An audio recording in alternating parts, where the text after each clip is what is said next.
안녕하세요. 오늘은 많은 분들이 궁금해 하시면서도, 막상 시작하려면 좀 막막하게 느끼는 주제를 한번 제대로 파헤쳐 보려고 해요.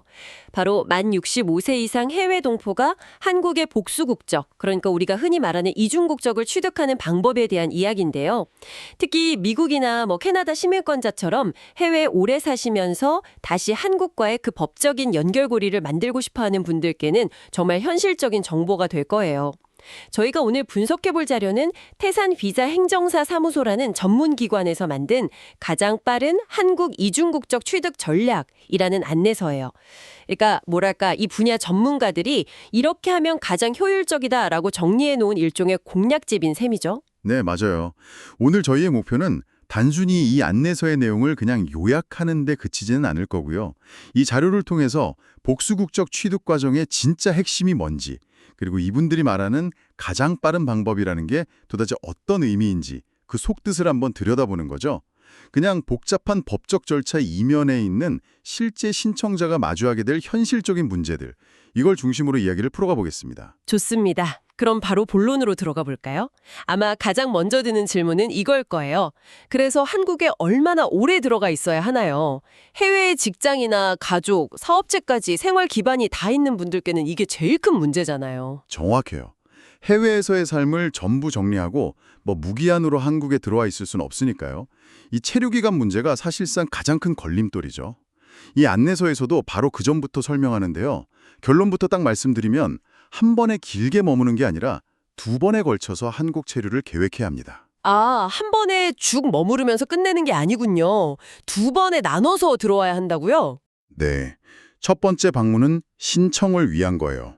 국적 회복 신청을 위해서 한국에 입국해서 약 2개월 정도 머물러야 하는데요. 두 달이요. 네. 근데 이 두 달이 생각보다 정말 바쁘게 돌아가요. 우선 예전에 한국 국적을 상실했다는 사실을 공식적으로 신고하는 국적 상실 신고부터 해야 하고요. 그 다음이 중요해요. 재외동포 신분으로 한국에서 합법적으로 체류하고 활동하기 위한 F4 비자랑 거소증이라는 걸 신청해야 합니다. 잠시만요. F4 비자랑 거소증이요? 조금 생소한데 그게 구체적으로 어떤 역할을 하는 건가요? 아, 좋은 질문이에요. F4 비자는 해외 동포에게만 주어지는 일종의 장기 체류 비자라고 보시면 되고요. 그리고 이 비자를 바탕으로 거소증이라는 걸 발급받는데 이게 한국에서 거의 주민등록증 같은 역할을 하는 아주 중요한 문서예요.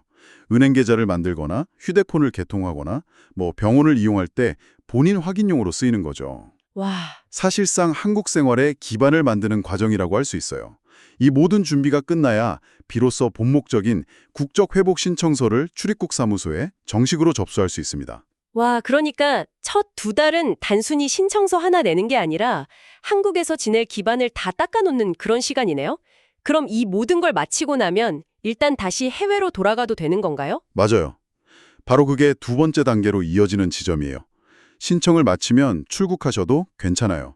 심사 기간이 보통 한 9개월 정도 걸리는데 이 기간은 해외에서 평소처럼 생활하시면서 기다리실 수 있어요. 아, 다행이네요. 하지만 허가가 나올 때쯤이 되면 다시 한국에 들어와서 약 2개월 정도 체류할 계획을 세우셔야 해요. 이 자료에서도 정말 중요하게 강조하는 부분인데 국적 회복 최종 허가는 반드시 본인이 한국에 체류하는 동안에만 나오거든요. 왜 꼭 한국에 있어야만 허가가 나오는 건가요? 혹시 마지막에 본인이 직접 서명해야 하는 절차나 무슨 선서식 같은 게 있나요? 정확히 보셨어요. 최종 허가가 나면 국민선서식에 참석해서 선서를 하고 국적 회복 증서를 직접 받아야 해요. 나는 자랑스러운 대한민국의 국민으로서 하고 시작하는 그 선언을 하는 거죠. 아, 이건 대리인이 할 수 없는 본인의 정체성을 확인하는 굉장히 상징적인 절차이기 때문에 반드시 한국에 체류 중일 때만 진행이 돼요. 해외에 있는 상태로는 절대로 허가가 나지 않는 거죠. 아하, 그런 깊은 의미가 있었군요.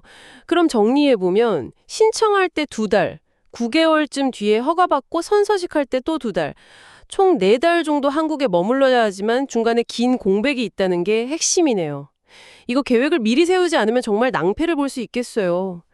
자, 바로 이 시간 문제 때문에 이 안내서가 내세우는 가장 빠른 방법이라는 문구가 더 눈에 띄는 것 같아요. 저도 처음엔 뭔가 법적인 허점을 이용하는 건가 싶었는데 실상은 전혀 다르더라고요. 그렇죠. 저도 가장 빠르다는 말에 혹해서 뭔가 특별한 비법이 있나 했어요. 법으로 정해진 국외업의 심사 기간을 줄일 수 있는 방법은 사실상 없거든요. 여기서 말하는 가장 빠른 방법의 핵심은 바로 실수 없이 한 번의 신청을 끝내는 거예요. 실수 없이 한 번에요? 결국 이 안내서가 말하는 비법은 특별한 법적 지름길이 아니라 관료주의 시스템의 본질을 꿰뚫는 거네요. 다시 말해 이 시스템은 실수를 용납하지 않기 때문에 가장 빠른 길은 처음부터 완벽하게 준비하는 것 외엔 없다. 이런 냉정한 현실을 보여주는 셈이고요. 바로 그거에는 속도는 정확성에서 나온다는 거죠. 예를 들어 한번 상상해 보세요.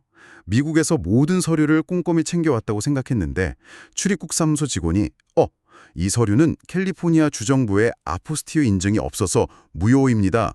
라고 말하는 순간 정말 머리가 하얘질 거예요. 생각만 해도 끔찍하네요. 네, 이런 서류 미비나 번역 오류 같은 문제가 생기면 정부는 보완 요청을 하게 되고 신청자는 그걸 처리하느라 몇 주, 혹은 몇 달을 그냥 허비하게 될 수 있어요. 해외에서 서류를 다시 받아와야 한다면 문제는 훨씬 복잡해지고요. 잠시만요. 실수 없이 한 번에 라는 건 물론 이상적이죠. 하지만 그 대가로 행정사 비용이 들어가는 거잖아요. 이 안내서가 혹시 비용 대비 효과에 대해서는 언급을 좀 하나요? 예를 들어 혼자 하다가 실수해서 비행기표를 한 번 더 끊고 체류 기간이 길어지는 비용하고 처음부터 전문가를 고용하는 비용 사이의 저울질, 이것도 필요할 텐데요. 아주 현실적인 지적이에요. 안내서가 직접적인 비용 비교를 하진 않지만 그 논리를 뒷받침하기 위해서 자신들의 서비스가 어떻게 그 실수라는 변수를 통제하는지를 아주 구체적으로 설명을 해요. 일종의 리스크 관리 비용으로 접근하는 거죠. 크게 3단계로 나눠서 설명하는데 첫째가 입국 전 컨설팅이에요. 한국에 오시기 전에 미리 연락하면 개인의 상황, 예를 들어 시민권을 언제 땄는지, 가족관계는 어떤지에 따라 필요한 서류 목록을 맞춤형으로 딱 정리해준다는 거예요. 입국 전부터 관리가 시작되는 거네요. 막상 한국에 왔는데 서류 빠뜨려서 다시 미국에 있는 가족한테 연락하고 국제 우편 기다리고 이런 최악의 상황을 막아주는 거군요. 그렇죠. 두 번째는 입국 후 원스톱 진행이고요. 사무실에 딱 한 번만 방문하면 전체적인 로드맵을 다 짜준다고 해요.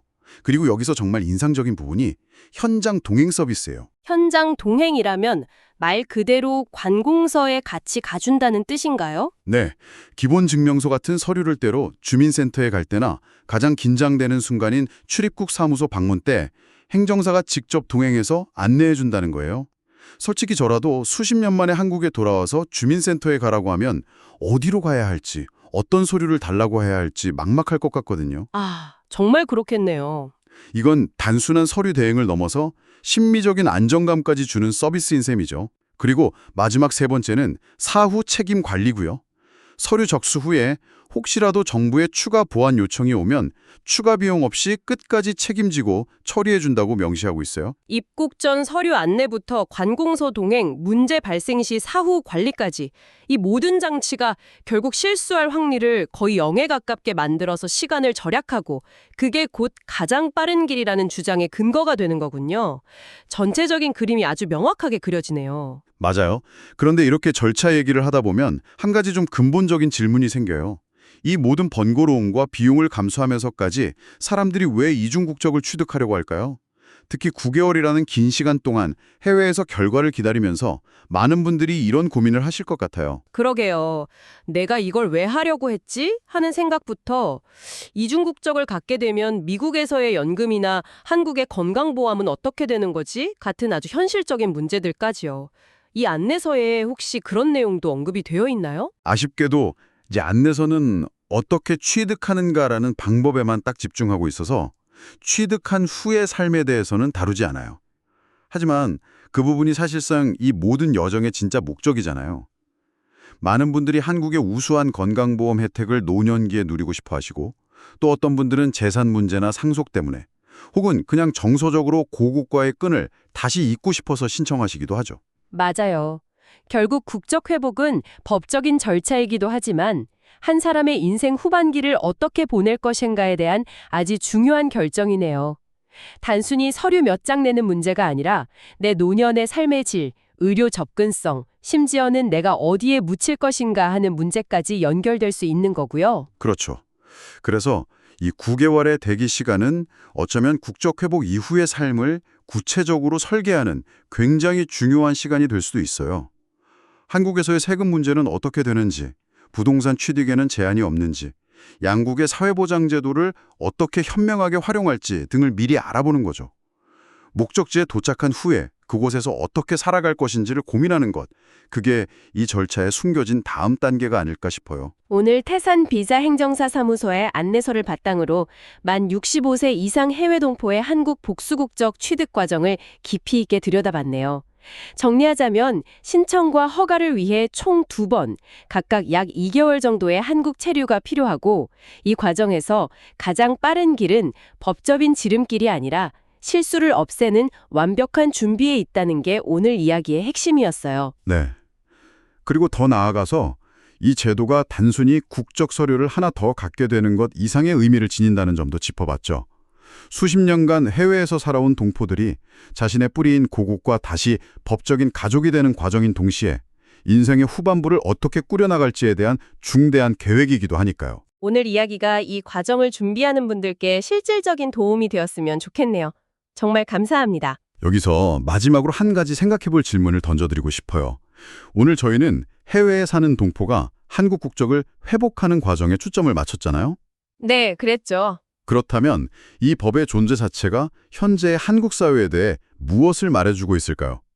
그건 또 다른 관점이네요. 네, 이 제도는 한국이라는 나라가 이제 자국을 떠나 세계 각지에 흩어져 사는 사람들, 즉 디아스포라를 어떻게 바라보고 관계 맺으려 하는지를 보여주는 하나의 창문 같아요. 과거에는 국적을 버리고 떠난 사람이었다면 이제는 다시 품어야 할 동포로 인식이 바뀌고 있는 거죠. 앞으로 이 법이 어떻게 변해갈지, 예를 들어 지금은 만 65세 이상이지만 그 연령이 낮아지거나 대상이 더 확대될 수도 있겠죠. 그 변화를 지켜보는 것은 곧 한국 사회가 한국인의 정의를 어떻게 넓혀가고 있는지를 확인하는 아주 흥미로운 과정이 될 겁니다. 그 점을 이어서 탐구해 보시는 것도 아주 의미 있을 겁니다.